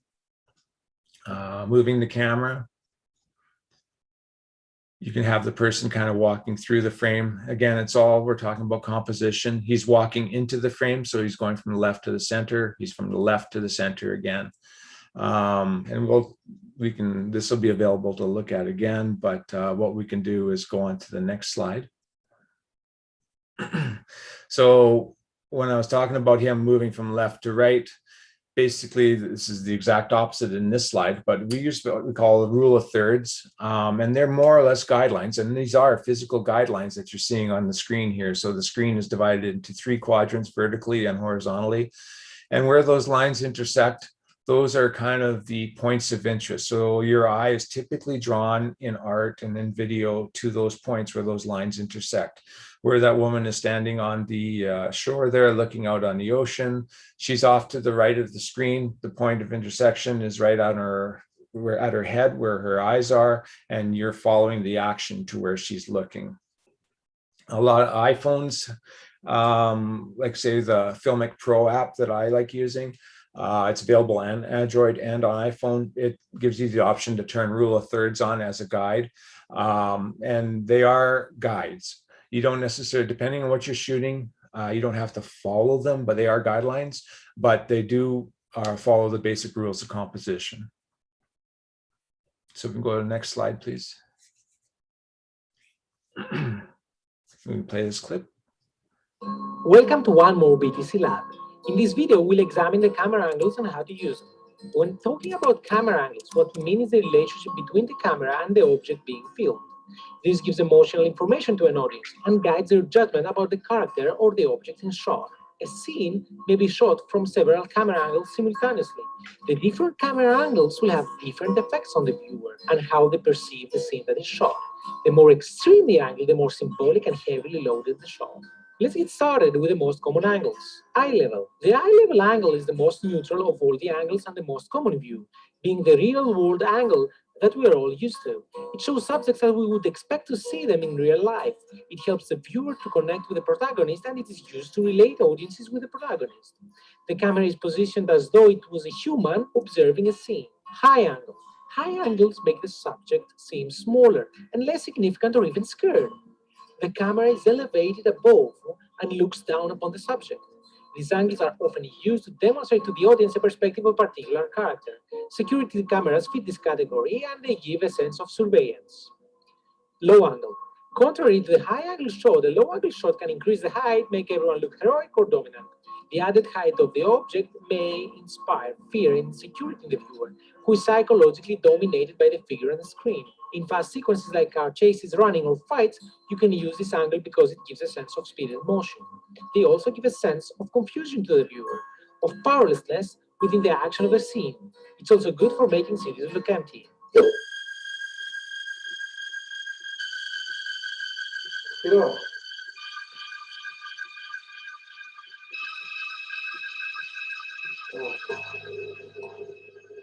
Now let's go one step further. Point of view. A shot that depicts the point of view of a character so that we see exactly what they see. Some point of view shots use handheld cameras to create the illusion that the viewer is seeing directly through the subject's eyes. Bird's eye or aerial. This shows a scene from high and above the subjects. Familiar objects viewed from this angle might seem totally unrecognizable at first, like umbrellas in a crowd, for example. This angle seems to be very unnatural and strange one. However, it puts the audience in a godlike position, looking down on the action. People can be insignificant, unlike, part of a wider scheme of things. It can also show a different spatial perspective. In drama, it can be used to show the positions and motions of different characters and objects, enabling the viewer to see the things that characters can't. This angle is often used as an establishing shot, along with an extreme long shot to establish the setting. The bird's eye view is also very useful in sports and documentaries. Overhead or top angle. The overhead angle is similar to the bird's eye view, the way that an extreme long shot is similar to a long shot. Here the camera is placed overhead or directly above the subject or scene and is not as high as the bird's eye. Therefore, you can also have interior shots of this angle. Characters and objects, again, are made to look small and vulnerable. Worm's eye. The worm's eye view is a view of an object from the ground, as though the observer were, guess what? A worm, of course. And it is the opposite of the bird's eye view. A worm's eye view is used commonly for third In the essence of time, we should probably stop the video. There's a fair bit to go there yet, but it just kind of, again, reinforces kind of what I was talking about in relation to setting up camera angles to help tell your story. You don't necessarily need a narrative to tell your story, and like they're showing in those examples, you could have a fairly dramatic scene, a chase scene. You can inspire a bit of fear or empowerment. Even with your interviewing subjects, we always try to interview the subject at eye level. So you're always having the camera kind of at the eye level, so you're speaking to the person. And the other thing is if you're doing recordings, is to have them speak off camera a little bit as well. So you can have them kind of talking to the left of camera. So if you had your iPhone set up to do an interview, you could sit to the left or right side of your subject, ask them the questions, and then they're talking to you rather than talking to the camera. Because sometimes talking to a camera directly, it does come off a little discerning because the person interviewee isn't necessarily comfortable talking to a camera. They would rather talk to you as the interviewer. So there's just a couple things to keep in mind there. With interviews, I am going to hand this back to Sandra, and then she will start talking about setting up interviews and that. All righty, thank you. All right, so just a little bit about interviews. Probably something that a lot of you are relatively familiar with in gathering data. When you're considering your interviews for your piece, there's a lot that needs to go into it by way of preparation. So the first thing is, obviously, we've talked about this a little bit. John has talked about this a little bit. Consider your location and the best available light with little or no background noise. The background noise is something that's really, really important. You got to do a scout of all your locations. You have to take a look around. You have to look at the light. You have to look at the way, if you're shooting outside, how the light might be different at any given point in the day. And you need to stop and you need to hear everything. When we do location scouts, we listen for fans. We listen for fan cycles. We listen for things like refrigerators. Is there a refrigerator in the background? It's not uncommon if we were going into someone's house that we were actually needing to unplug that refrigerator. And I know we talked about this last time. One of the guys said, what one of our camera guys used to do is if he had to unplug the fridge, he would actually put his car keys in the fridge so he'd remember to plug it back in. But you really have to be aware of your surroundings and make sure that you have reduced any of the elements in that room or that space or that location that could be problematic. If background noise is not a problem, if you're looking for sirens going by and you know, that an airplane's going by, that's fine. But make sure that you're aware of what you could encounter and try to solve as many of those problems before you actually go and do your filming. So when you're setting up your background, just some really quick hacks. Make sure that you set your interview subject, if you've got the space, or make sure that you can allow for space, that you don't plaster your person that you're interviewing right up against the wall. That's a pretty flat look. John did a really good job of kind of showing what having the ability to put a little bit of a backlight can do and separating the subject from that background. But distance is always a really great place to start if you've got it as well. Pull someone away from the background. Take a look at how you're going to frame that shot. Make sure that your background is appropriate. Take a look at everything that the camera might see. I got a Zoom clip that I was to use in a piece recently from someone of great importance. And of course, everyone's filming from their house right now. So in the background, there was her whiteboard with notes on it. And there was a couple words on there that, you know, probably shouldn't have been in the video. So you just really got to take a look around at what's behind you. Are there any pieces of art or logos that you wouldn't want to appear? Try to avoid original art. If you will have original art in a piece, you've got two choices.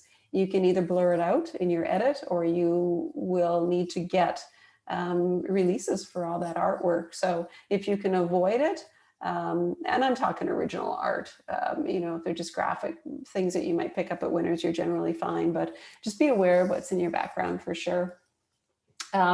Good idea to slate each person with their name and date. That can just be on a simple piece of paper. If you don't have a slate available to you, although they're a lot of fun if you're planning on doing a whole lot of filming, grab one from Amazon for $40 and then you can get all the information you need in that.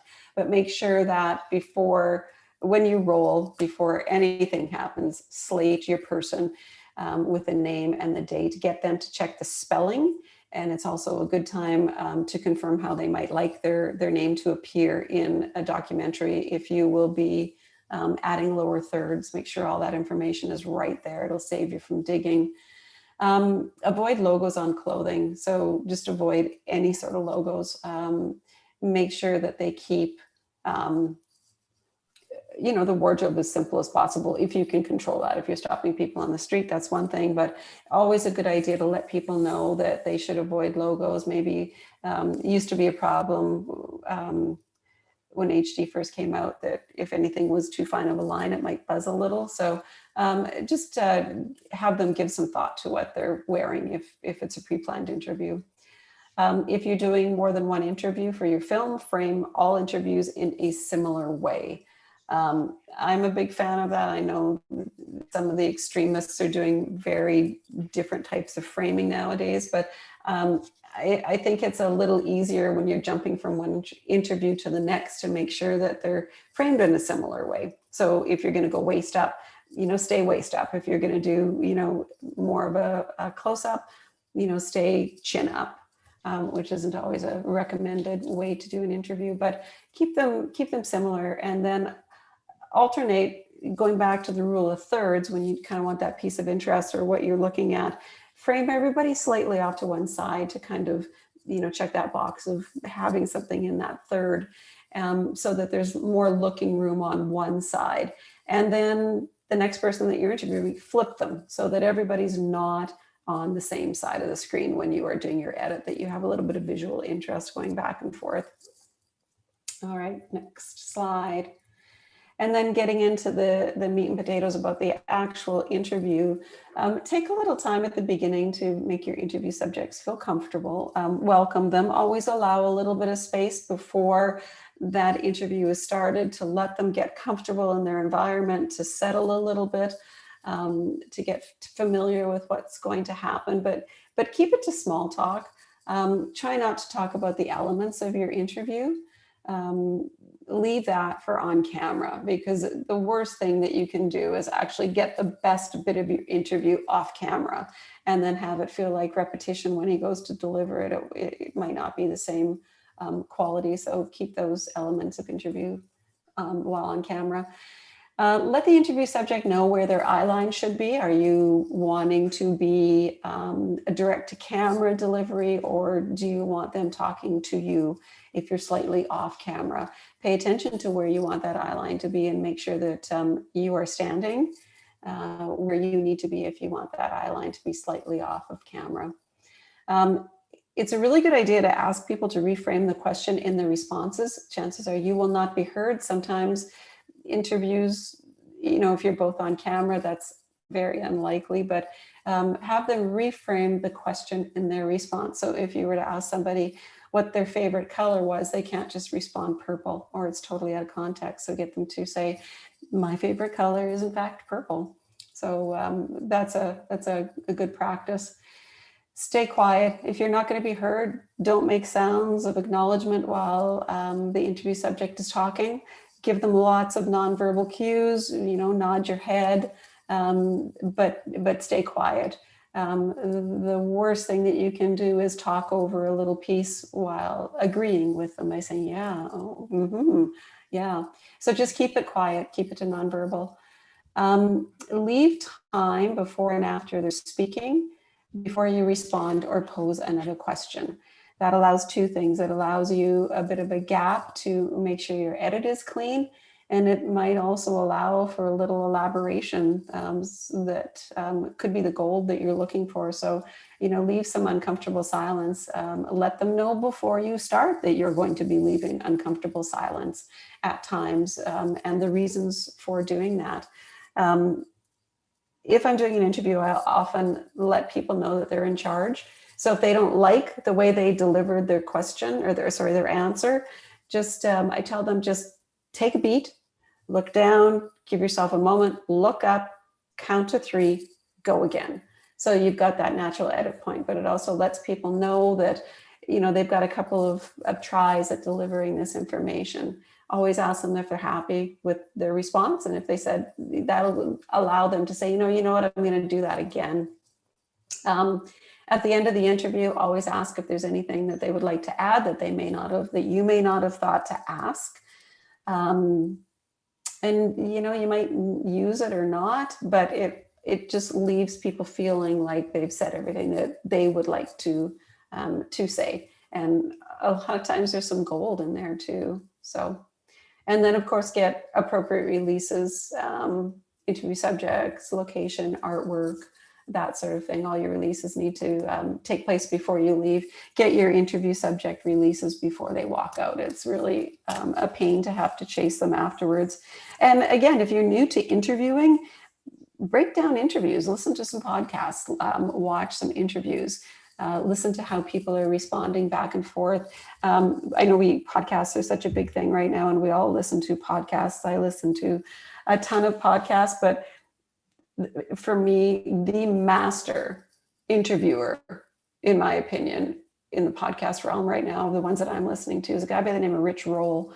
If anybody wants a new podcast worth listening to, fantastic. But his interview skills are absolutely fantastic. So again, just if you're new to interviewing, take some time and break down some interviews or some podcasts or things that you have available and see what works, what doesn't, and either subtract or add those into your practice. And since we're on the topic of podcasts, I just thought I'd plug that the Let's Talk About Water podcast is available on Spotify, Apple Podcasts, and Google Podcasts. Just look for Let's Talk About Water wherever you find your podcasts.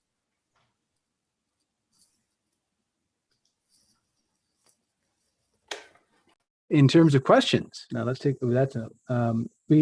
One person was asking, actually a couple of people were asking if you could share the YouTube video that you shared in your presentation at some point, like in the link, as a link perhaps. If not, it should be playable in the recording of this webinar. And another question we have is what do you think of hiring someone from Fiverr or a similar freelance service site to provide inexpensive short animation sequences for segments?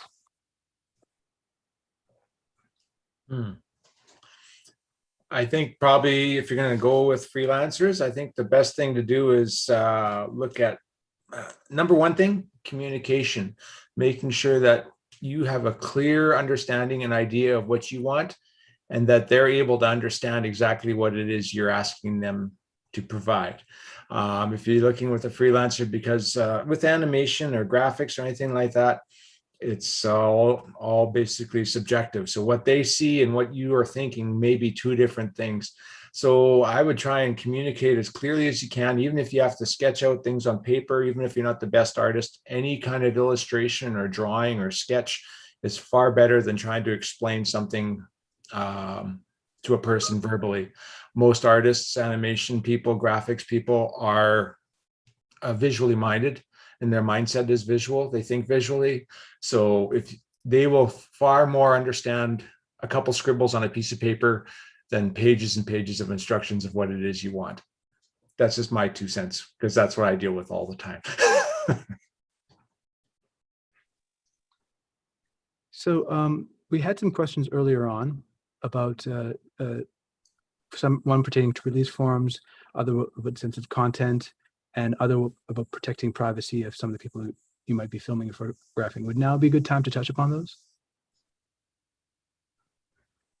I'm seeing a couple not. I think we'll wait until we finish the post-production piece.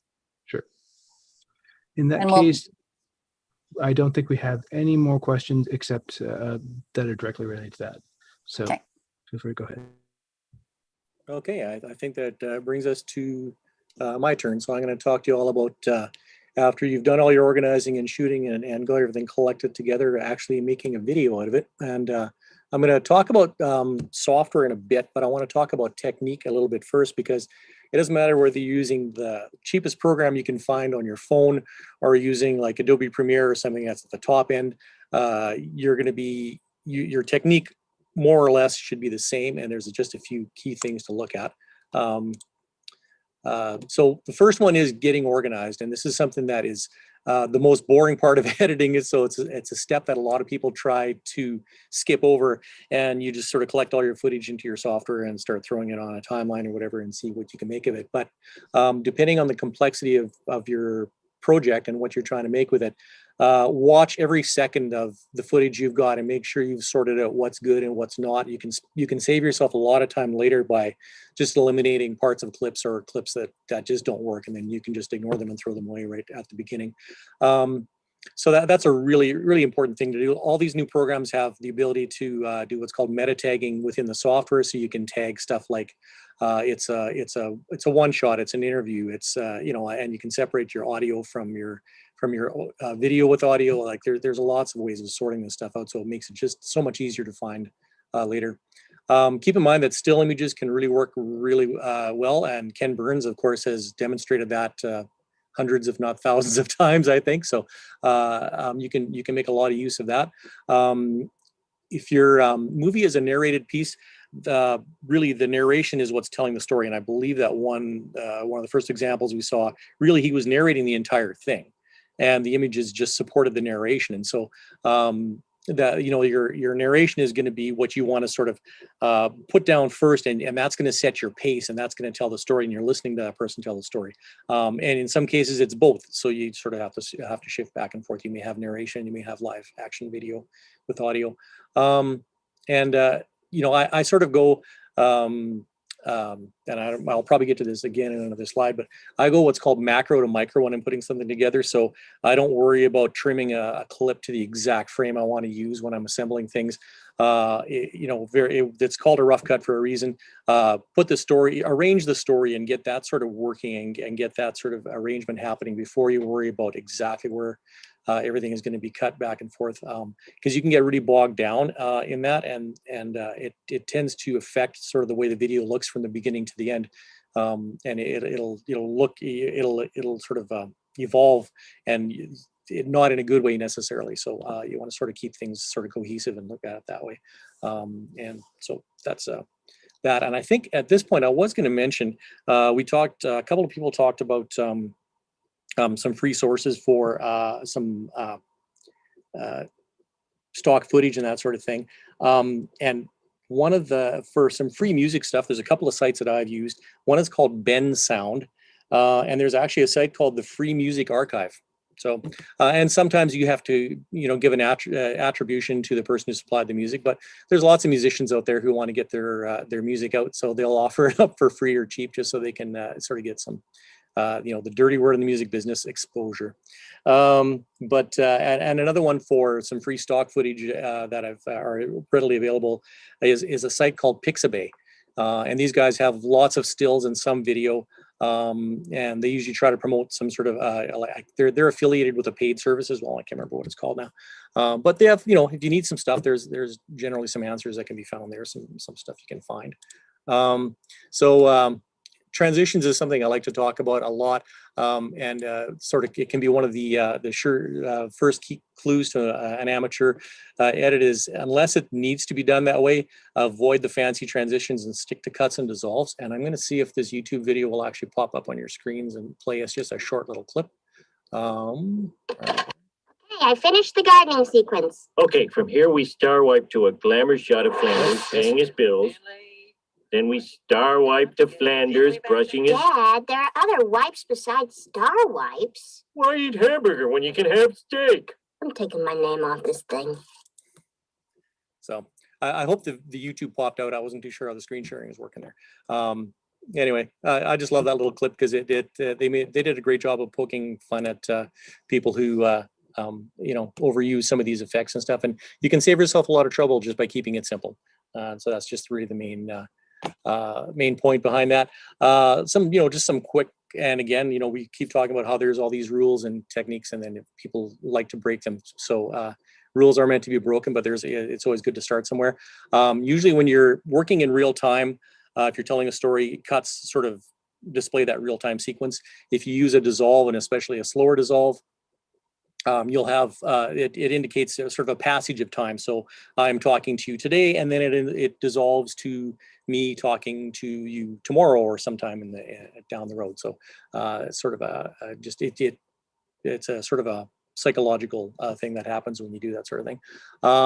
If you're using really short cuts and straight cuts and very short clips, that really can help accelerate a pace if you want to show something excited or frantic. And of course, the opposite, longer cuts and transitions will slow things down. So I will use transitions even in a real-time edit sometime, just for visual effects. So it's not like you have to go, if you're working in real time, it always has to be straight cuts. And really drastic jumps from different shots can create that sort of disorientation and feeling. And so you're using your cutting technique to create certain emotions, and that can be done a lot just by the way you edit it together.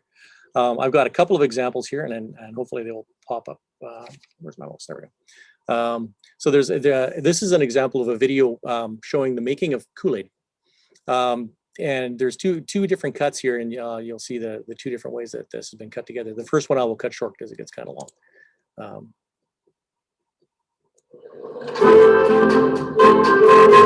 The video.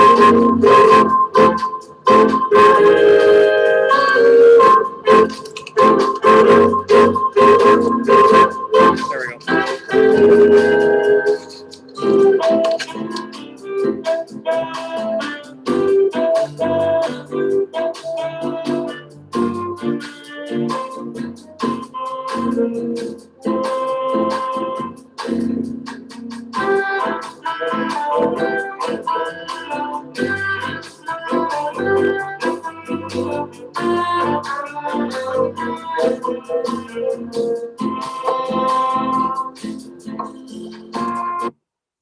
So I'll stop that there because you can see where that's going. And get back to my presentation here.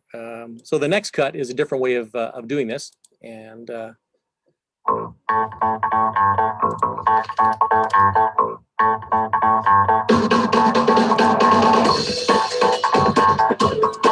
again, sorry, I need to pause this one. I got to run this from the top. It's short.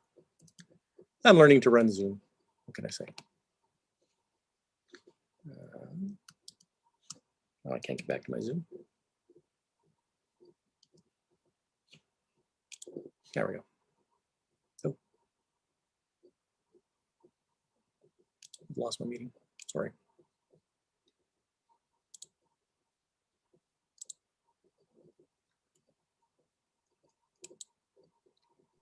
If there's a link, you can also send it to me and I can load it for you. Also, we should be mindful of, since we're streaming it on YouTube and Facebook and Twitter, to limit our use of copyrighted content. Well, that's our content. I created that. Oh, perfect.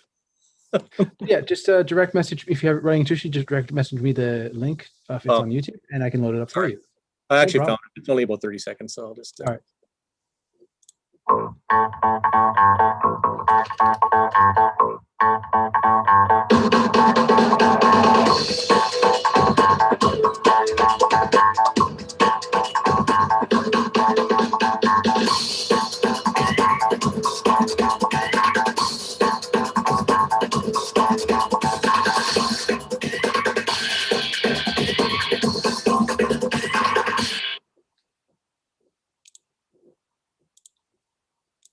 So yeah, Kool-Aid may have taken exception to me using their logo at the end, but we'll ask for forgiveness, not permission. Anyway, so your last sort of bits of candy or your sprinkles on your donut or whatever you want to call it, things like adding sound effects and music. Again, music you've heard in other examples we've seen, it really drives the emotion and the message, so it can make it a lot more interesting and a lot more effective if you can find some appropriate music that really works. And sound effects are a really cool thing to have too. Sometimes you don't have that live on location sound that you're using. That sort of fills in the entire soundscape, so you can build a lot with sound effects and carefully placed ones. And sometimes you'll notice if you ever watch any sort of background stories on Hollywood productions, that what something really sounds like is never what it sounds like in a movie. They'll use the sound of something else to create the sound that your brain seems to think is the right way to make that sound. Titles and graphics, again, sort of that finishing touch. And this is where, again, credits at the end. There, you may have used sources of stock footage or music that the creator wants just an attribution for. So they just want to be mentioned and they want to get credit for it. So you want to sort of put those last touches on and review the video as a complete work. And that's really important. You get so involved in zeroing in on certain sections of an edit, and you want to make sure that you sort of watch the entire thing as a whole and make sure that it has that consistency of look that you're after, and making sure that your pacing works. Because if you have a 2-minute video that is supposed to be paced differently in different spots, make sure that pacing is happening. Because if you're just looking at small sections at a time, you might not catch that. That'll bring us to software, and our top choices for Windows are Adobe Premiere, which is a paid one, and DaVinci Resolve, which you can get for free or pay. Either of those programs, I would say from a learning curve standpoint, are about the same. They're very similar in the way they function. So you're not gonna, as far as how long it's going to take you to learn to use this, they're very similar. It depends on whether you have the budget or not. The thing I always mention about Adobe is that if you want to use their professional grade software, it's a monthly subscription now, so you're paying for that. Top choices for Mac, if you want to lay out the bucks, Final Cut Pro 10 is my go-to, and there goes the debate. We can go back and forth, but it's a very functional program, and it helps you edit very efficiently. And if you want to lighten up on the pocketbook, iMovie is free, and it's available on any Apple product, so you can edit your video on an iPad if you really need to. There's always limitations with things like iMovie, and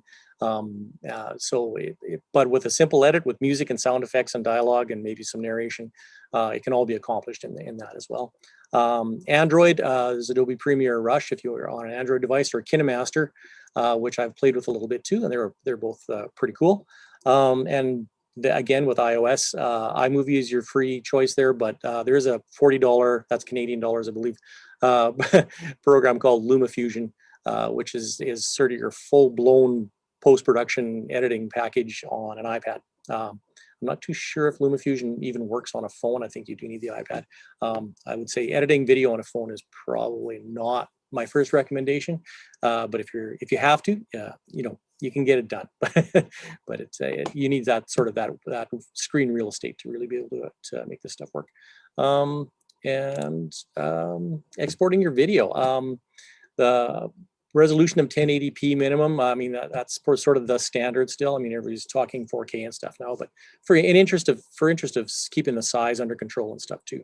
You want to make sure that you don't want to take up too much space, and use a standard sort of format. Like MPEG-4 video is a very standard format now, so that's probably a good way to go, and easier to distribute and for other devices to be able to play. And save to your camera roll or to your device. If it's on your computer, save it to your hard drive and distribute it from there. Lots of programs give you like a direct upload to YouTube or Vimeo link or something like that, but keep a copy on your device as well. And while you're at it, keep a copy in more than one place, because if something happens and you lose a file or something crashes, you want to make sure you have a backup copy. If you're exporting multiple times, and this happens to us a lot, I'll just mention this. You have my video final version, but then you make a change and then it's my video final version 2. And so you may end up having multiple versions, and I still get myself in trouble by not using proper naming convention, that I'm trying to think of which is the one I really wanted to use. So I do like to just sort of, even though your machine will usually date give you a date and time for your export, I usually export my stuff with the date, at least the date, not necessarily the time, but at least the date attached to the file name, and that way you can keep track of when you made that. And if you want to go back, you suddenly realize that last Wednesday's edit was the one I really liked. You can go back and you can find that one again, and it may take up a little extra space making all these multiple copies, but you might be happier later when you need to go find that, and you don't want to have to try and redo all the work to get back to where that was. And I don't know if this is where Adrian wants to jump in. Hi. Yeah, I was actually, it was just, I don't know if that slide's missing or not too, but there was a slide with additional resources. We have spent a lot of time in the past looking at good video tip resources, and there's a million of them out there. But there's this one. Yes, thank you.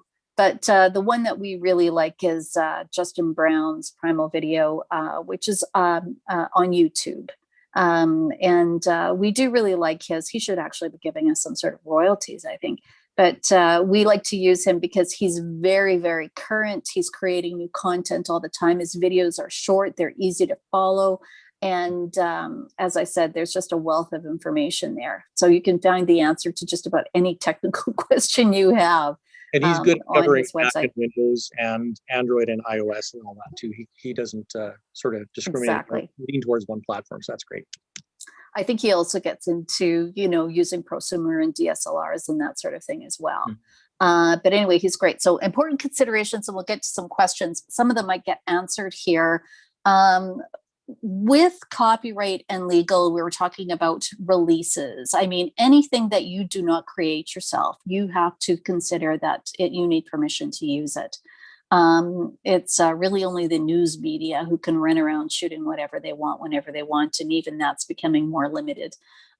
So appearances, stock footage, music, logos, art, all of these things, you have to make sure that you have got an agreement in place, giving you permission to use it and where it's going to be, and cover off where it's going to be distributed as well.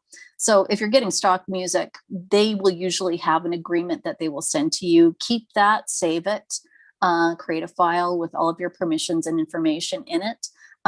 As far as releases are concerned, if you're doing, say, a research project, and this is knowledge mobilization work that you're doing, of course, everyone's heard of errors and omissions. So again, you have to make sure that you're dotting the I's and crossing the T's and making sure that you have permissions and everything has been accounted for, whether it's for a feature film or if it's something that you're going to put up on YouTube.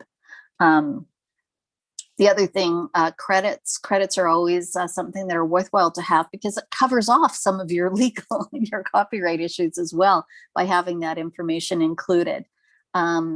Language titling or versioning, this is coming up more and more, and we saw a couple of examples of that earlier where you can do basic captioning in your video if you are versioning for foreign languages, or you have foreign language content you want to translate into English.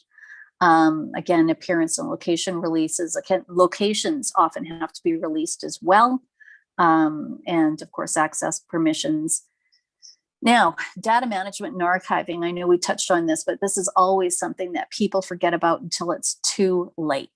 And when you're shooting, whatever device you're shooting with, make sure that you are backing up all of your data regularly and saving it, and even look at redundancies where maybe you've got it saved on your computer and you've also got it saved on a portable hard drive. And of course, video equals massive amounts of data. And something that people never think about, but this is something, again, when we go back to that big question that you start with, what's my message and who's my audience? Think about how you're going to share that video. Where is it going to live at the end of the day? We see this happen so often where we'll create a video for people on campus or outside campus. And you put a lot of work and effort into creating this resource. And then at the end of the day, you think, well, I'll put it up on YouTube or whatever, and there it will live. But nobody's going to look at it if they don't know it exists. So you have to also think about a strategy. How are you going to get your message out there? How are you going to share it in a broader sense? So that's a pretty quick synopsis, I guess, of that. But I guess what we could do at this point in time is if we've got any additional questions, we could certainly address them now. Sure. Some of these are a bit of a repeat question, so I might try and answer them myself. For example, for a complete novice, what editing software should we start off with? I think you touched upon that, but if you want to elaborate again. I think probably, Wayne, you can get in on this, but iMovie is probably if you're using the best way to go. Any Apple product, iMovie is a very capable tool. So that's the first go-to. For Windows, I'm not being a regular Windows user, and I've spent a lot of time. It's really tough. I spent a lot of time looking for that sort of free or cheap Windows editing software, and it seems to be the less expensive they get, the slower they function, which is really tough. The last couple of things I tried, it was just really hard to edit with. So I know it's a little bit of a steep learning curve, but DaVinci Resolve is the place to go for something that's still works really well. It's free, and it'll do probably 90% of what anybody ever needs to make a video, and especially for the purposes of something like this film festival, you wouldn't need anything else. DaVinci Resolve is also very capable on the audio side too. It does really, really nice audio work. So there's a big bonus there if you're really into doing sound work. It's great. So I almost sound like I work for them, but I don't. I just really like their stuff. Yeah, I think you do. I've heard favorable things about Adobe Rush as well. No personal experience with that to speak of. This is just word of mouth. Another question we have is actually, I'm also curious about this. So say you film a video on your phone and it's a large file. How do you move the video file from the phone to the PC? Well, I can answer that one quickly. I don't know if the one thing you can do is you can, there's all sorts of cloud services that you can use, like WeTransfer, Dropbox, and things like that. Or the other thing you can do is even there, I don't know if you can see it on my camera here or not, but you can end up getting basically a USB type or flash drives that you can plug into your phone, that you can transfer files from your phone to your desktop. You could raise your hand a little bit if you're holding it in your hand. Yeah, well, okay, well, I don't know if you can see that or not, but basically this is a USB thumb drive. It's a 64 gig drive, and depending on the size of your phone, it has one small end. This is for an older phone that I had. I don't have a lightning connector on it, but you can get a lightning connector one that has, you slide that end into your phone. It'll show up as a drive in your phone, and it takes a little bit of navigating to get used to it, but you can transfer the files from your phone directly to this little flash drive. And then it has a little button there that you push, and then it just has a regular USB that you can use to plug back into your laptop or your desktop to transfer the files off. Would that work with an iPhone? Yeah, well, this one won't, but you can get them that have the lightning connector on them, if that's the device you have. I don't have that one anymore. This is an Android one that I had, but that's one option, because there's no real way to get files physically off the phone, easily off of iPhone, because they don't have the slot for putting cards in and taking a card out, unless you're going to use something like actually plugging into a computer. But for me, this was a real ideal solution, and it's available for iPhone as well. And you can match it to the storage on your phone, and you can basically unload your phone, and then you can continue on with your recording. And then you can also get an adapter that allows you to plug an external drive to your phone or iPad, whatever it is you're using to record too. But you just have to make sure, again, file management, make sure you're not overwriting the files you just recorded. And like Wayne said, if a file doesn't exist in 3 places, it doesn't exist. I was going to quickly mention one thing I've used a lot the last while, that it's a fairly new Apple feature, is called AirDrop. Yeah. And that lets you wirelessly transfer between, if you have a Mac and you have an iPhone, you can AirDrop it to your Mac. And I was editing something on Final Cut a couple of days ago, and my direct connection through the wire to my Mac wasn't working very well. So I just used AirDrop, and it worked even faster than the wire did. So that's one of the things that's a possibility as well. Yeah. Yeah. And for the Windows too, I mean, we've been using OneDrive a lot, actually, to move data around amongst ourselves over the last year. So that's been a handy little tool. Yeah. But if you're out in the field, I would look at getting adapters or a USB drive of some sort to record, to offload your phone. Because sometimes you don't have access to the internet, or you don't have access to your laptop or desktop. So then you're kind of stuck. So one question we have is, what if we want to make our videos available for others to use freely? So basically, making a copyright-free video, royalty-free video that people can use. Well, I guess if you need, because I have some experience with this a little bit, if you want. Yeah, sure. Go ahead, because that's not something we generally do. So the first thing before you have a video that you can share freely is make sure that you have the rights to it. So if you're using music, make sure that music is something that you own and that you have the rights to share. It could be, ideally, if it's something that you found from a free site, a royalty-free site, generally you can reuse that.